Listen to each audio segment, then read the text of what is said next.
domingo más en Simple, la pizarra de Pizarro aquí en Agricultura, por supuesto, a esta hora de la mañana en la 92.1. No se les olvide que estamos en simultáneo en nuestro canal de YouTube Agricultura TV, en la primera emisión del mes de mayo. Pedro Pizarro, tuvimos el Día del Trabajador hace unos días. ¿Cómo estás? Así es, Eugenio, ¿cómo estás? Buenos días a todos los que nos están acompañando. Una nueva semana, muchas gracias por la sintonía que nos están dando.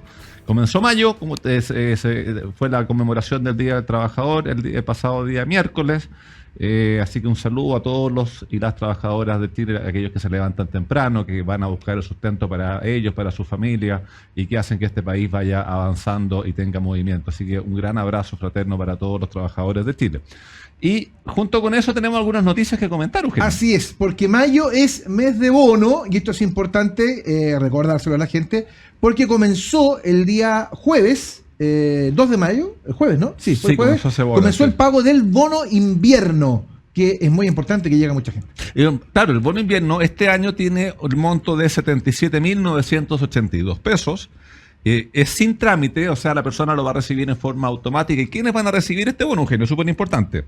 Son personas de 65 años o más que tengan una pensión propia, es decir, sin incluir la PGU, de inferior a 212.406 pesos, y le corresponde a personas pensionadas tanto del sistema antiguo, del Instituto de Seguridad Laboral, de DIPREC y Capredena, de las mutualidades de empleadores y de AFP o compañías de seguro, siempre que también reciban la PGU. Es decir, usted automáticamente debe recibir este monto del bono, que esto viene por ley de presupuesto, no tiene que hacer ningún trámite y se le paga siempre. Eso es importante. De la misma forma como usted recibe el pago de su pensión, recibe también el pago del bono. O sea, en el fondo no tiene que hacer ningún trámite, usted va a ir a cobrar su pensión como claro, todos los meses. O le va a aparecer la transferencia. Claro, y le van a aparecer 77 lucas más. Exactamente, que es el bono invierno. Se le aparecen 67.000 pesos más porque fue beneficiario usted del bono invierno.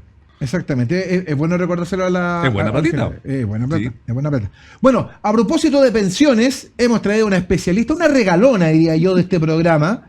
Hemos traído una parte de la casa. Ya. Es parte de la casa, diría yo. Y déjenme decir una cosa, cada vez que viene la sintonía de este programa sube.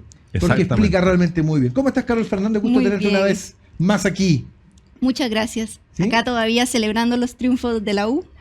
Muy bien. Así que pues, aprovechemos que uno nunca sí. sabe cuánto va a durar esto, así que es. démosle. En mi casa tengo un chuncho y un chunchito, así que todos muy felices. Muy bien esa casa, pues. Sí. Así que, oye, vi que estabas pronta a asumir nuevas funciones. Que ahí te vi en un tema en prensa que vas a la FIAP.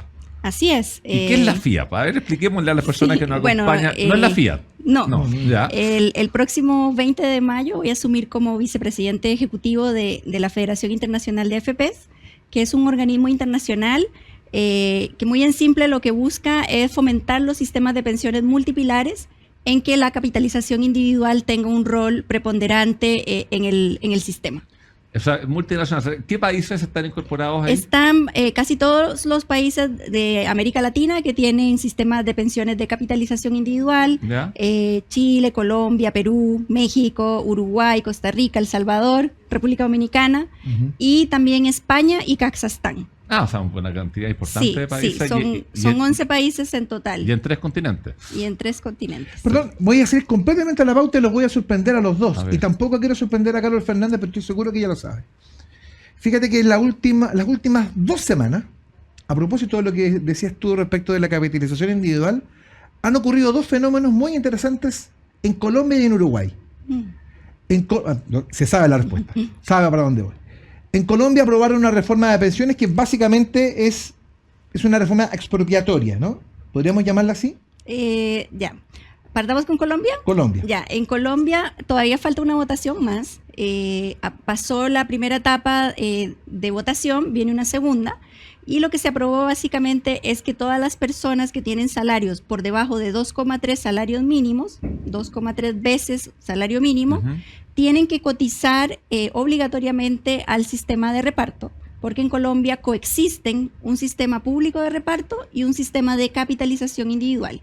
Y hasta antes de esta reforma, las personas podían elegir en cuál de los dos sistemas cotizaban. O sea, aquí te quitaron el derecho a elección. Aquí te quitan el derecho a elección hasta 2,3 salarios mínimos. De ahí hacia adelante, si yo gano 4 salarios mínimos, voy a cotizar 2,3 para reparto y el remanente lo cotizo para el de capitalización individual. Ya. El problema está en que en Colombia un 82% de los trabajadores está con salarios por debajo de esos 2,3 salarios mínimos. Entonces, básicamente lo que hace es fortalecer a la fuerza, obligando a las personas a cotizar a este sistema de reparto. ¿Y por qué lo hace? Bueno, porque el sistema estaba, como casi todos los sistemas de reparto, con muchas dificultades financieras. Entonces, con esto busca inyectarle recursos a un sistema que el Estado ya no puede sostener. Ya, pero en Colombia yo me imagino que tienen el mismo fenómeno nuestro a nivel demográfico. Entonces, ¿es viable en un país como Colombia un sistema de reparto o hay que inyectarle plata como a la fuerza para que pueda caminar?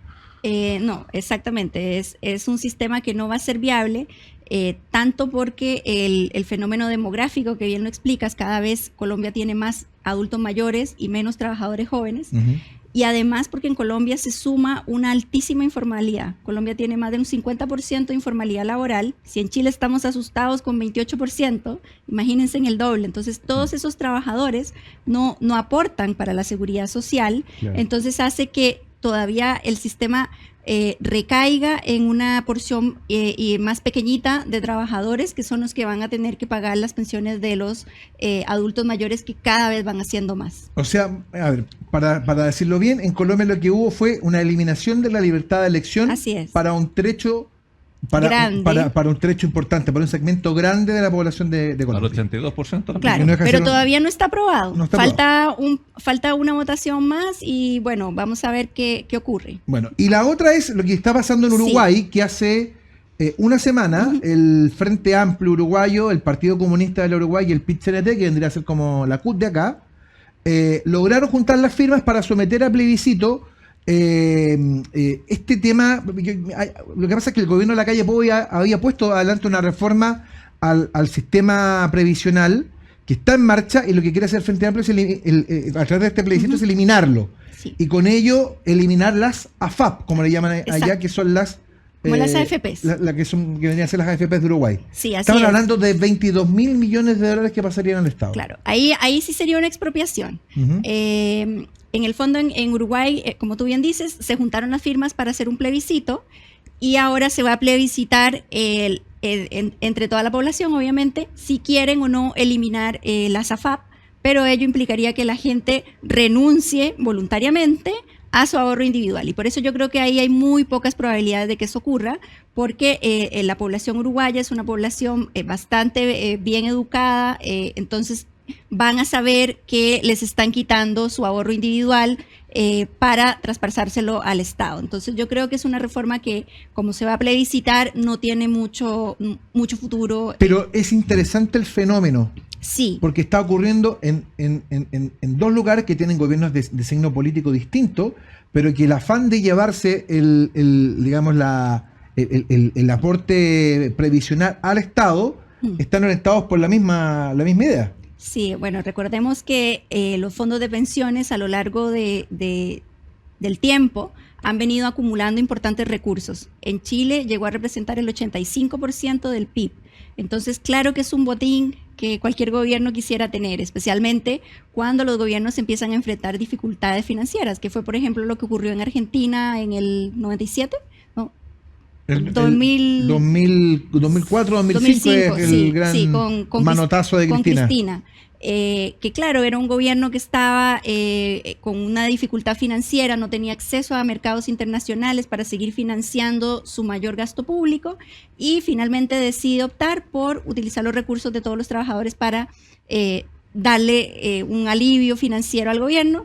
Y hoy día en Argentina, bueno, todas las pensiones están peor que como estaban antes de la expropiación. De hecho, durante la pandemia hubo retrasos, por ejemplo, en el pago de pensiones. Le decían a las personas, les pagamos 2 meses más, espere, póngase en la lista, porque no había plata. Entonces, efectivamente, al final lo que ocurre es que es un botín muy, muy apreciado, y todo el mundo quiere tener, todos los gobiernos quieren poder tener al menos una parte de esos recursos. Sí, es preocupante el motivo por el que se llega a eso, porque vi una noticia hace algunos días atrás, en algunos medios, de que Chile habría alcanzado como su tope de endeudamiento, o que habían economistas que decían, ¿sabe qué? No se puede pedir más plata o no se puede pedir seguir funcionando con un esquema de gastar más de lo que se ingresa al Estado. Así y es. sabemos que al último tiempo, por diversas razones, el Estado ha estado gastando más de lo que ingresa. Entonces, la tentación de esa plata ahí capaz que se vaya haciendo más grande. Ahora, lo que uno no entiende es que, a ver, hemos tenido años un poco más complejos, pero uno lo compara con países de la región y uno dice, hay países de la región que están harto más endeudados que el nuestro. ¿Por qué Chile llega a que le dice, ¿sabe qué? Usted no se va a poder endeudar más? Y uno ve países que se van endeudando así en forma permanente, así como por deporte más o menos. ¿En qué se basa como para poderle decir a alguien, sabe que ya no se puede endeudar más como país? Bueno, lo que pasa es que hay como estándares internacionales que uno siempre quiere cumplir. Y cuando la deuda de un país empieza a sobrepasar el 50% del PIB, es como que se enciende una luz roja. Ahora, muchos países lo sobrepasan sin que ello implique una repercusión inmediata, pero no es lo deseable. Entonces, uno nunca quiere como ponerse al borde del precipicio, ¿cierto? Entonces, esa es como un poco la lógica. O sea, no queremos llevar a Chile al borde del precipicio donde tenga que recurrir a, no sé, a apoyos como le pasa a Argentina cada cierto tiempo, apoyo del Fondo Monetario, un rescate. Cuando el Fondo Monetario hace un rescate siempre pone sus reglas, entonces exige recortes del Estado, exige recortes de gasto y en el fondo el Estado queda supeditado a las reglas que le están poniendo los que le están dando los recursos. Entonces, lo que no queremos es eso. Ahora, Y en el fondo hay que mantener... Chile siempre ha sido un país muy ordenado financieramente, fiscalmente, entonces sería muy lamentable que pierda como esa reputación que tiene a nivel internacional. Ahora, en ese sentido, empezar a recortar gastos y hacer eficiente el gasto del Estado, no hay para qué llegar a esos niveles de deuda para hacerlo. O sea, el ideal sería que se pudiese hacer antes, pero no es fácil, no es simple ir ahí remando contra los molinos vientos. Sí, bueno, insisto, está muy... Menuda pega te toca ahora entonces.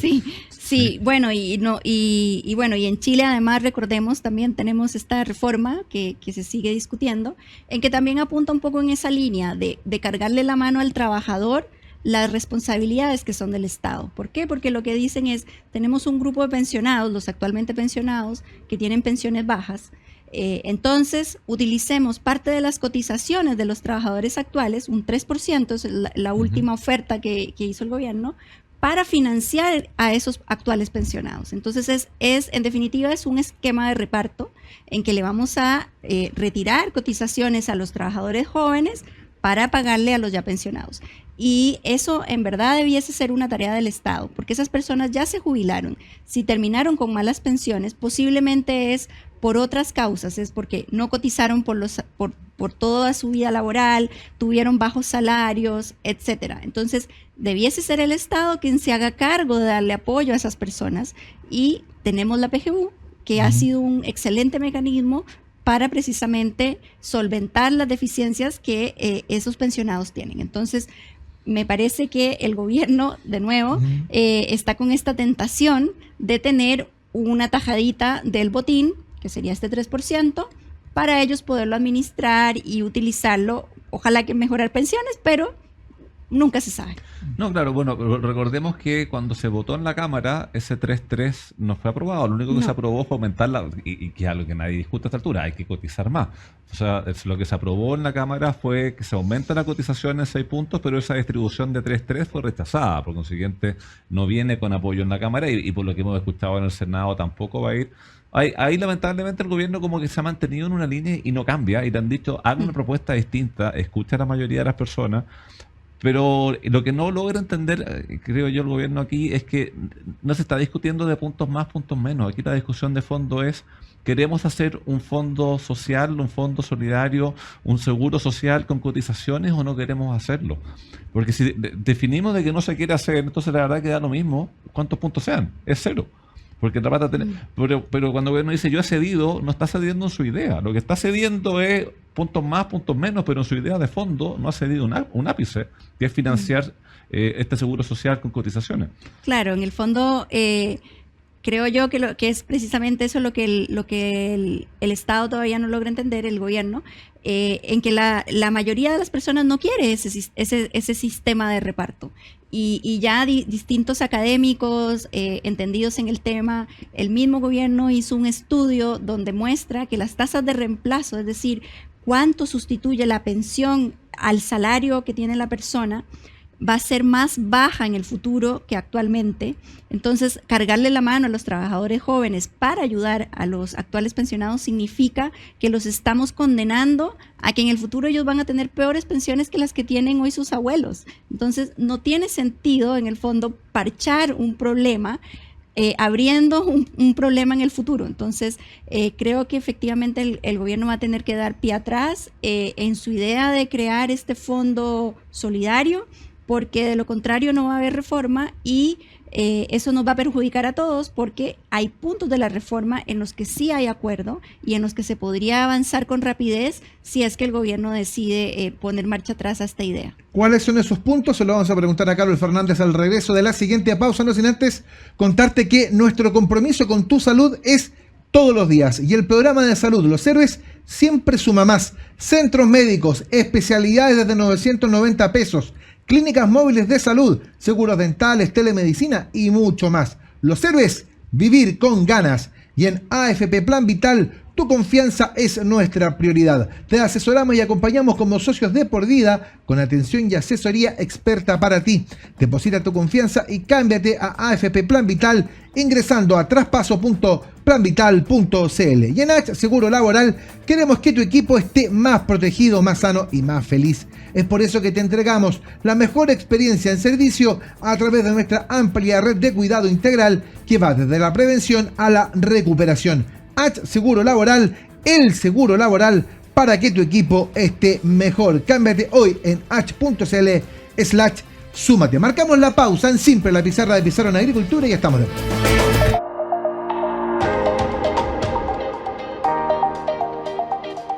Hola, en Plan Vital queremos explicarte fácilmente cómo funciona el sistema previsional. Por eso, hablemos en confianza para responder tus dudas más frecuentes de una manera simple y directa. Las dos preguntas que más nos hacen cuando enviamos la cartola mensual son: ¿qué es rentabilidad y qué es el valor cuota? La rentabilidad es la ganancia o pérdida que tienen tus ahorros en la AFP. Las AFP reciben tu cotización todos los meses y la invierten en distintos instrumentos financieros, como acciones y bonos. Esos instrumentos cambian de precio y las ganancias que obtienen esas inversiones son la rentabilidad. A veces tienen pérdidas, pero con el tiempo se recuperan. El valor cuota es la unidad de medida en la que se expresan los recursos acumulados por un trabajador en su cuenta individual y sube o baja dependiendo de la rentabilidad. Es decir, el dinero que cada afiliado ha acumulado en su AFP se traduce en número de cuotas y la rentabilidad de los fondos hace variar el valor de estas cuotas. Esperamos que con esto sea más fácil leer tu cartela mensual y, como buenos socios de por vida, te invitamos a seguir conversando y aclarando dudas. ¡Nos vemos!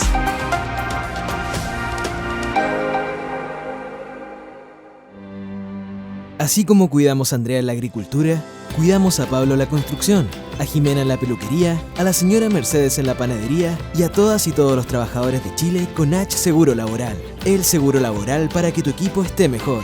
Porque llevamos 65 años acompañándolos desde la prevención a la recuperación, con la red de cuidado integral más grande del país. Cámbiate hoy en h.cl/súmate. H Seguro Laboral, el cuidado que las y los trabajadores de Chile necesitan. H, vive el cuidado. Estamos de vuelta en Simple, la pizarra de Pizarro en Agricultura. Por supuesto, te lo sabe, todos los días domingo hasta ahora, en simultáneo en nuestro canal de YouTube Agricultura TV. Los invitamos allí a suscribirte y a hurgar, porque hay mucho programa muy entretenido para observar y seguir. Estamos con Carol Fernández, nuestra especialista en pensiones, próxima vicepresidenta de FIAP, ¿no? Así es. Exactamente. Hemos estado hablando de los fenómenos que han ido ocurriendo en distintas partes de Latinoamérica respecto del tema de las pensiones, de la reforma que teníamos acá, y dejaste en el aire un tema muy interesante, porque dijiste, en todo este debate ya hay puntos de acuerdo. Uh-huh. ¿Cuáles son esos puntos de acuerdo que tenemos hoy día para avanzar en la reforma de pensiones? Bueno, el primero es subir la cotización en al menos 3 puntos porcentuales que se destinen a las cuentas individuales de los trabajadores, uh-huh, y dejar el otro 3% que está en debate para una futura negociación. Ya, perdón, ¿hay acuerdo en eso?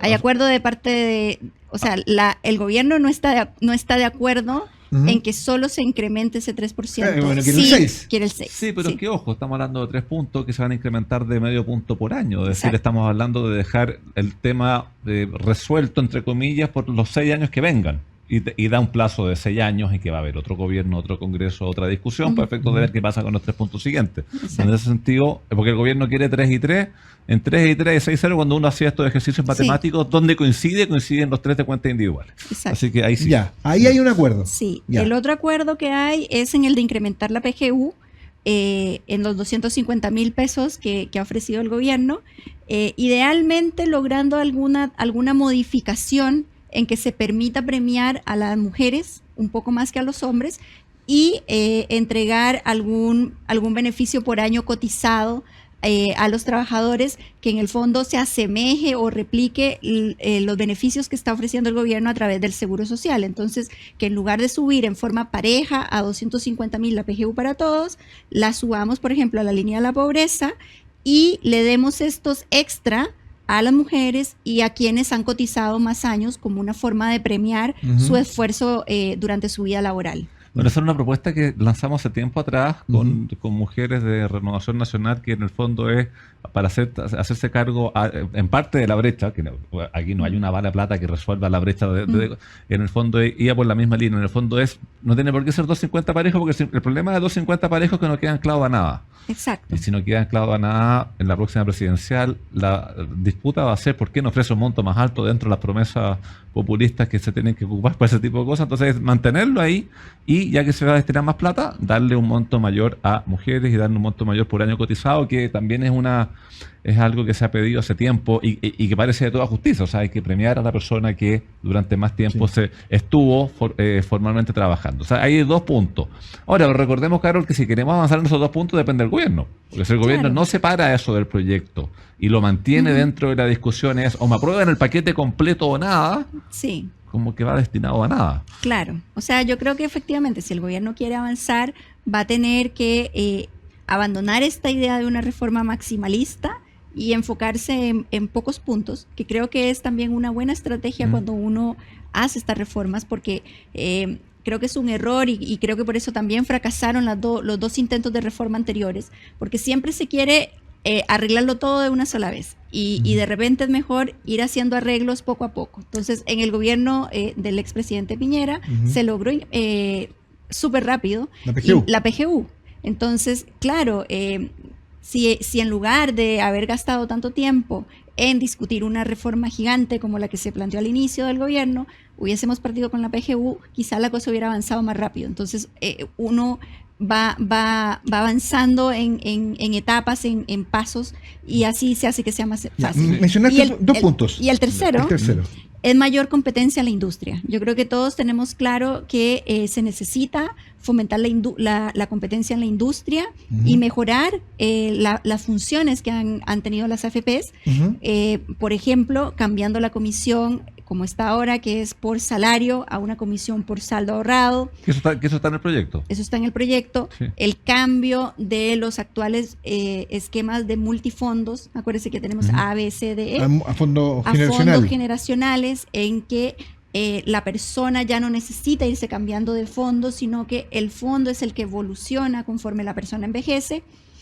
Y generando instancias para que las AFP puedan competir entre sí, pero sin que ello implique desmembrar la industria y hacer esta separación de funciones que el gobierno ha propuesto. Dentro de esta última, de este último acuerdo al que tú haces mención, que me parece muy interesante, esto de mejorar la competencia, ¿está inserto esta idea que está rondando hace mucho rato de la AFP estatal o no? Yo creo que en el tanto la AFP estatal compita con las mismas reglas del juego que el resto de los actores de la industria, no habría problema. Y no solamente tendrían por qué ser estatal, podrían ser cooperativas, mutualidades, otros organismos los que entren a participar también de la industria de administración de fondos de pensiones, en el tanto se mantengan las reglas claras y las mismas para todos los jugadores sin que se favorezca a unos más que a otros. Sí. Y dentro de las funciones que cumplen hoy día las administradoras de fondos de pensiones, cotizaciones, se había mencionado el tema de dejar como la cobranza a nivel de tesorería, porque hoy en día cada una de las administradoras va a cobrar por su cuenta. Y creo que eso sí podría tener ciertas ventajas. Uno, porque tiene mayores atribuciones de cobro, y dos, porque centraliza todo en un solo procedimiento. Sí, eso también se ha conversado y creo que también sería una buena idea. O sea, como todo lo que tiene que ver con la parte de cobranza y seguimiento de deudores, que se centralice en un ente. Recordemos también que ya la recaudación de cotizaciones está prácticamente centralizado a través de Previred. Entonces, no tiene mucho sentido hablar de separar esa función si ya está separada. O sea, es muy poca la gente que hace su cotización en ventanilla o algo así, sino que todo el mundo lo hace a través de Previred. Así que yo creo que, claro, que hay cosas que se pueden ir mejorando. También en la comisión Marcel, en el 2006, propuso que las AFPs pudieran licitar algunas funciones. Por ejemplo, administrar todo lo que es el back office. Si una AFP quisiera licitar eso, o sea, separarse voluntariamente, que lo pueda hacer, y tal vez eso permita la entrada de nuevos actores que le liciten estas funciones a un tercero. Perfecto. Ahora, hay hartos puntos en los que podría haber acuerdo como para avanzar. Ahora, te quiero llevar a otros puntos en que no sé si habrá mucho acuerdo o no, pero que están ahí, pero vamos a ver tu opinión. Dentro de este Frankenstein, como tú lo señalaste en una columna tuya hace algún tiempo atrás, con lo que logró el gobierno avanzar, metió a última hora, y yo creo que malamente, porque este tema del seguro longevidad. Seguro, y eso aseguró un par de votitos, y con el par de votitos logró pasar la Cámara, pero un seguro de longevidad bien pensado, bien armado, podría eventualmente ser, pero hay que hacerlo bien, pues no corriendo 2 días antes para conseguirse los votos. Sí, de hecho lo que el gobierno no puso, no es exactamente un seguro de longevidad propiamente tal, pero sí busca hacerse cargo del problema de la mayor longevidad. Lo que el gobierno propone es algo que se llama retiro programado mutualizado, que en el fondo lo que hace es que, tal cual un seguro de longevidad, corta la tabla de expectativas de vida a una edad, digamos a los 90 años, y uno financia esa parte. Entonces, ¿qué es lo que pasa? Con quienes viven más que los 90 años, se utiliza el ahorro de los que entraron en esa modalidad de pensión y fallecieron antes de cumplir esa edad.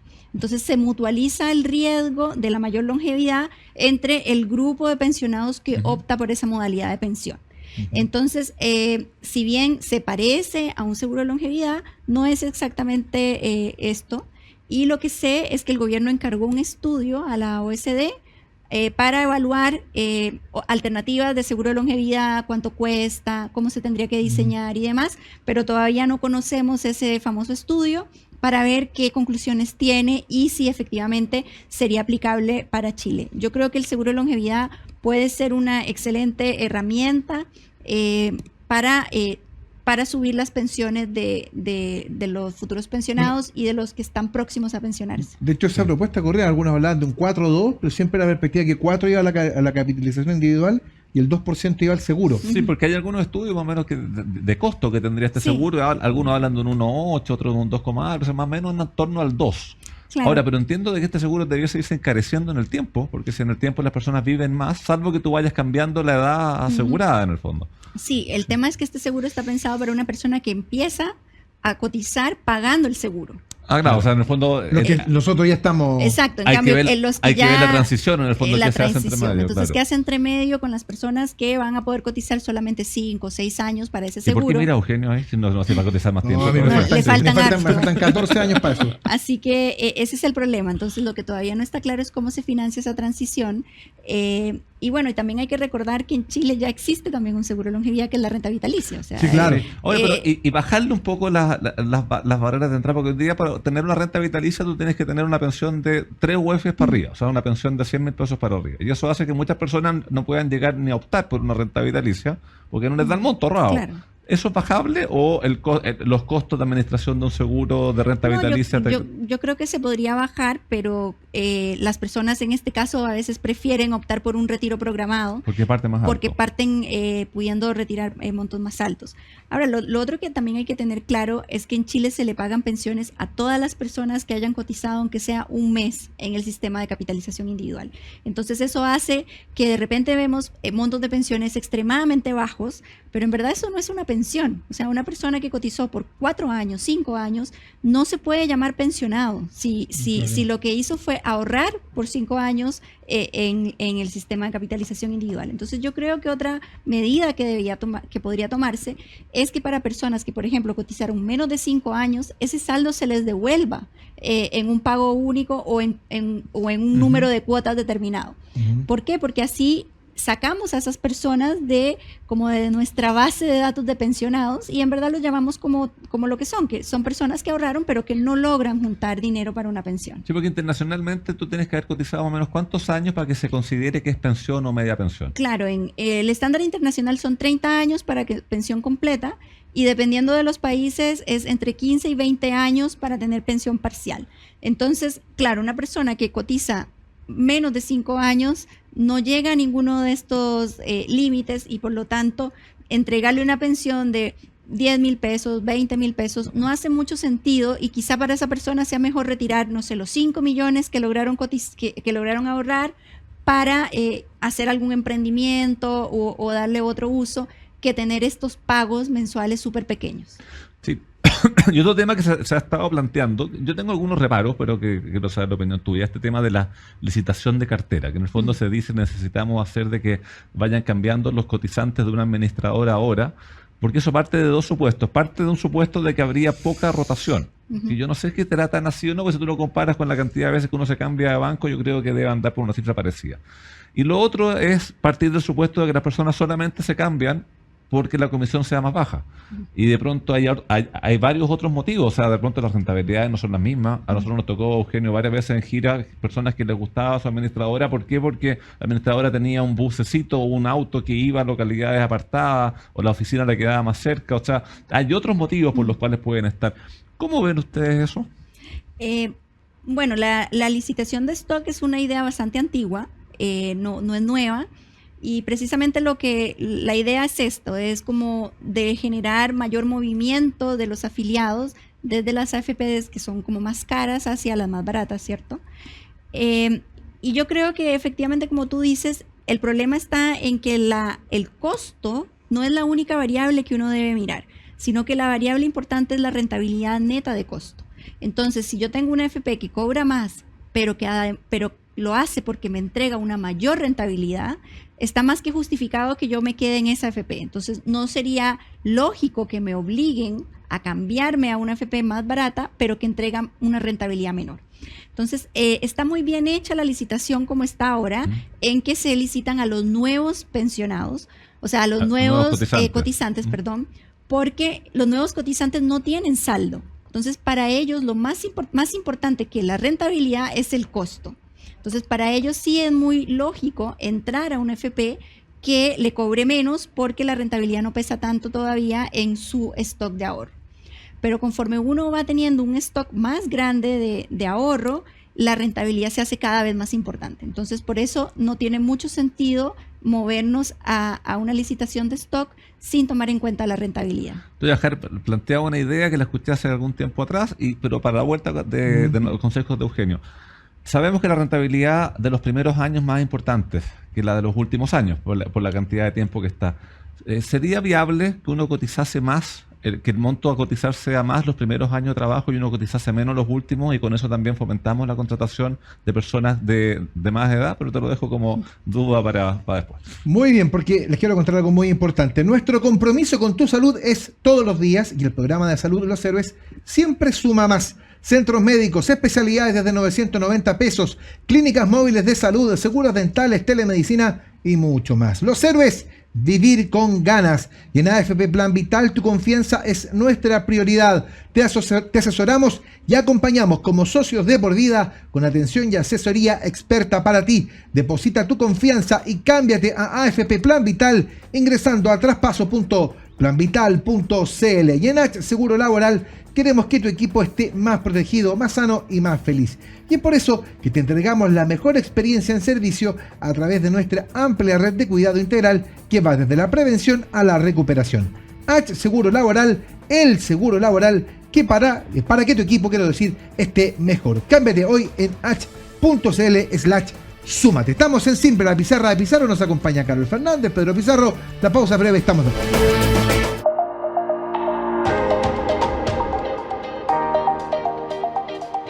Hola, en Plan Vital queremos explicarte fácilmente cómo funciona el sistema previsional.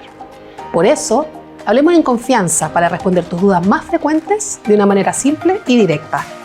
Las dos preguntas que más nos hacen cuando enviamos la cartola mensual son: ¿qué es rentabilidad y qué es el valor cuota? La rentabilidad es la ganancia o pérdida que tienen tus ahorros en la AFP. Las AFP reciben tu cotización todos los meses y la invierten en distintos instrumentos financieros, como acciones y bonos. Esos instrumentos cambian de precio y las ganancias que obtienen esas inversiones son la rentabilidad. A veces tienen pérdidas, pero con el tiempo se recuperan. El valor cuota es la unidad de medida en la que se expresan los recursos acumulados por un trabajador en su cuenta individual y sube o baja dependiendo de la rentabilidad. Es decir, el dinero que cada afiliado ha acumulado en su AFP se traduce en número de cuotas y la rentabilidad de los fondos hace variar el valor de estas cuotas. Esperamos que con esto sea más fácil leer tu cartela mensual y como buenos socios de por vida te invitamos a seguir conversando y aclarando dudas. ¡Nos vemos!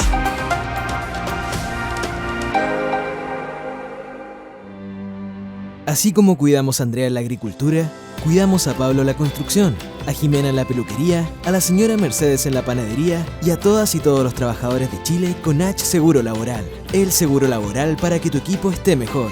Porque llevamos 65 años acompañándolos desde la prevención a la recuperación, con la red de cuidado integral más grande del país. Cámbiate hoy en h.cl/súmate. H Seguro Laboral, el cuidado que las y los trabajadores de Chile necesitan. H, vive el cuidado. Último bloque de En Simple, la pizarra de Pizarro este día domingo. ¿Cuánto estamos hoy ya? ¿6, no? No, 5. Hoy día es 5. 5. Sí. Increíble cómo se fue el año ya. Como que el año estamos en mayo, porque no estoy pensando en la fiesta de Año Nuevo, en la fiesta patria. Mis vacaciones ya hace poco. Bueno, en fin, estamos con Pedro Pizarro, por supuesto, estamos con Carlos Fernández en nuestra jornada de día domingo. Había quedado una pregunta pendiente de Pedro Pizarro respecto de una idea de ir, aumentando la cotización, o sea, que la cotización fuera más alta en los jóvenes y que fuera disminuyendo con el tiempo. Sí, por varios motivos. Uno, para generar el incentivo a la contratación de personas de más edad. Dos, porque sabemos que la rentabilidad que se acumula en el tiempo es mucho más importante dentro porque, o sea, lo que uno cotiza en los últimos años, la rentabilidad que va a obtener es más baja por el tiempo que se estaba invirtiendo esa plata.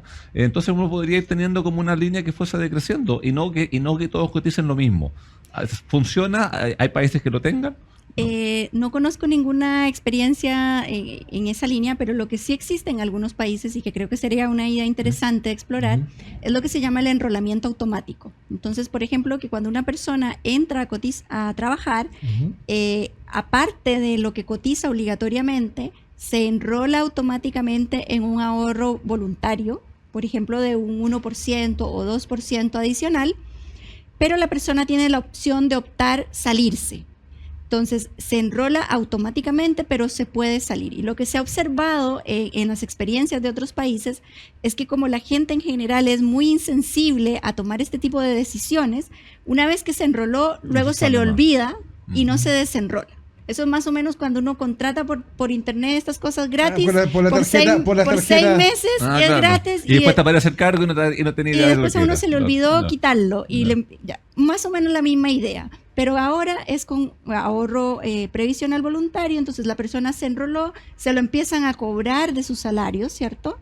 Y como se le olvida, se queda y involuntariamente va ahorrando cada vez más. Entonces, eso es un buen mecanismo porque ya si esa plata se te olvida que existe, uno aprende a vivir sin ella. Entonces, ha sido un mecanismo muy eficaz, por ejemplo, en el Reino Unido, para aumentar el ahorro previsional, principalmente de las mujeres. Entonces, uno podría focalizarlo a ciertos grupos, los jóvenes, entonces focalicemos en los nuevos entrantes al mercado laboral y los enrolamos automáticamente a este ahorro previsional voluntario. Ahora, generalmente para que la gente no se salga, hay que darle algún tipo de incentivo adicional. Por ejemplo, que el empleador también cotice una parte para complementar ese ahorro, o darle un incentivo tributario, como existe ya hoy en Chile, donde lo que uno ahorre voluntariamente no entra en la base imponible hasta un cierto máximo. Entonces, ese tipo de incentivos facilita que la gente se mantenga en estos planes. Exactamente. Y hablábamos al comienzo del programa de informalidad, porque conocimos algunas cifras de empleo, que el gobierno estaba muy feliz porque había logrado cortar una racha como 16 meses en que venía aumentando el desempleo. Pero también veíamos de que en ese mismo estudio parece que aumentó la informalidad, es decir, esa recuperación de empleos son empleos informales que no cotizan. Sabemos que dentro de la región Chile tiene buenas cifras comparado con otros países, pero dentro de los países de la OCDE que nos gusta compararnos, nuestras cifras no están tan buenas. ¿Cómo se avanza? ¿Cómo se logra que esas cifras de informalidad? Han habido una serie de propuestas. ¿Hay algo de eso en discusión? ¿El proyecto de reforma previsional trae algo o no hay nada legal o en la discusión legal ahora? No, la verdad que no hay mucho. Y efectivamente es preocupante que veamos que la cifra de informalidad está creciendo.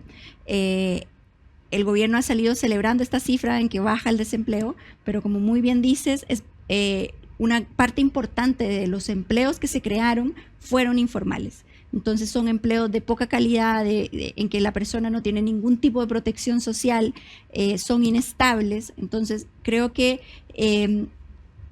es una mala noticia para el país que el empleo que estamos generando es empleo informal. Entonces, vemos que en el caso de las mujeres, un 30% de ellas tiene un empleo informal. Es decir, 1 de cada 3 mujeres trabaja en la informalidad. Y eso es muy grave. O sea, esas mujeres no tienen protección de maternidad, no tienen protección en caso de desempleo, no tienen protección de ley sana. O sea, están totalmente indefensas previsionalmente.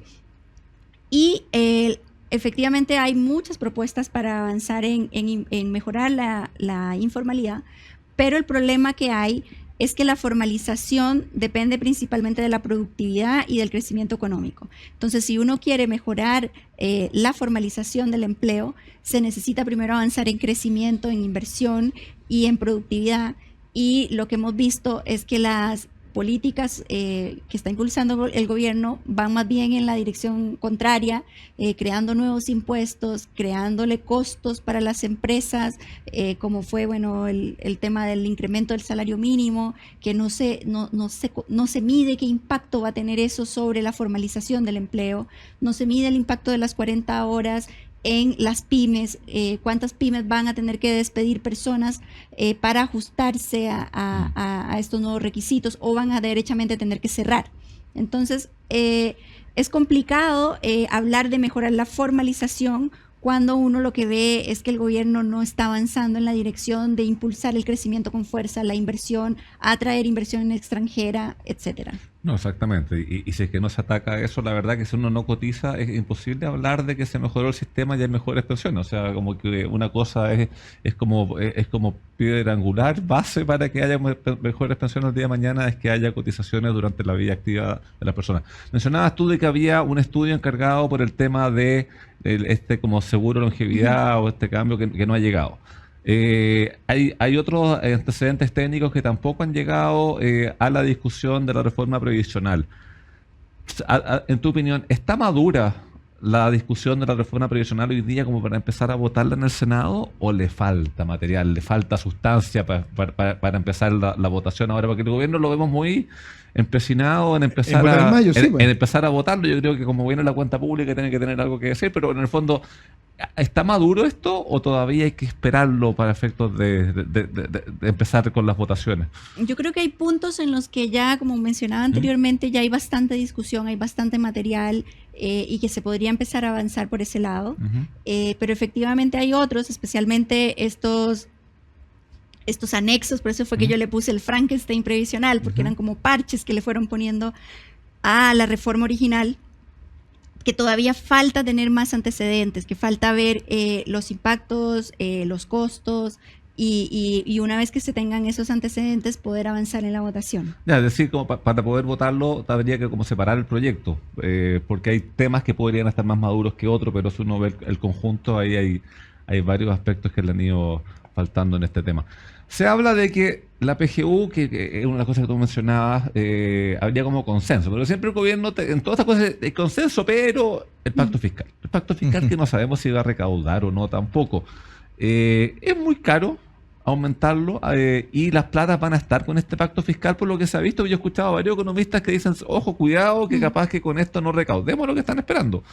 Sí, la PGU es cara, es una política pública cara. Recordemos que cuando se implementó significó incrementar al doble el gasto fiscal que se hacía con el antiguo pilar solidario.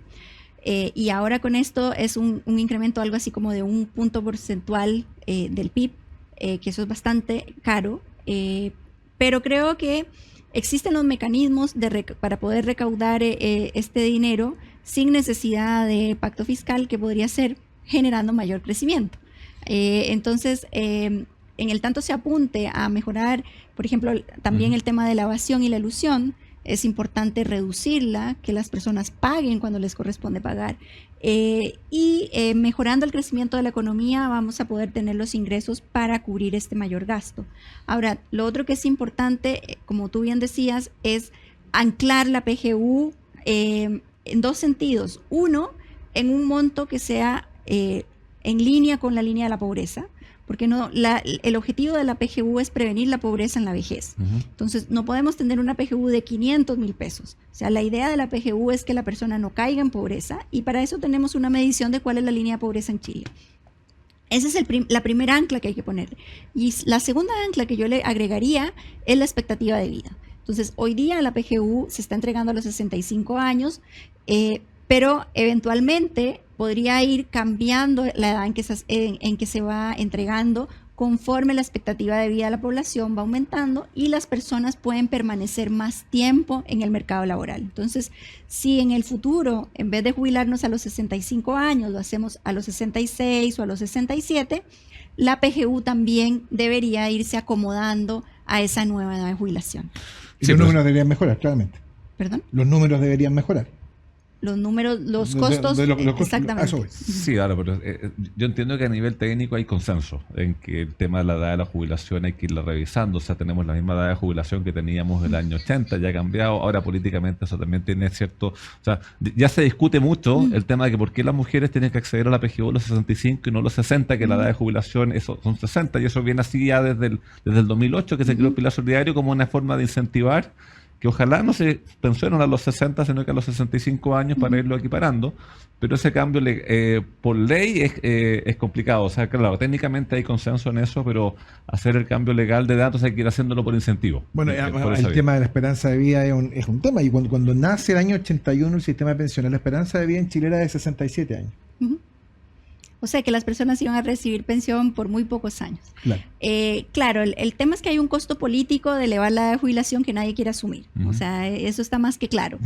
Mira lo que le costó a Macron. Sí. Y menos con este sistema político actual, en que, claro, si tú tuvieses 2 o 3 grandes bloques con los cuales ir a negociar, pero hoy día, como tenéis como 20 y tantos partidos, es imposible ir a negociar algún tipo de acuerdo en ese tipo de cosas. Ahora, en los países en que, por ejemplo, tienen reparto, de repente es más fácil subir la edad de jubilación, porque en el fondo la negociación es o le subo la edad de jubilación o no puedo pagar pensión.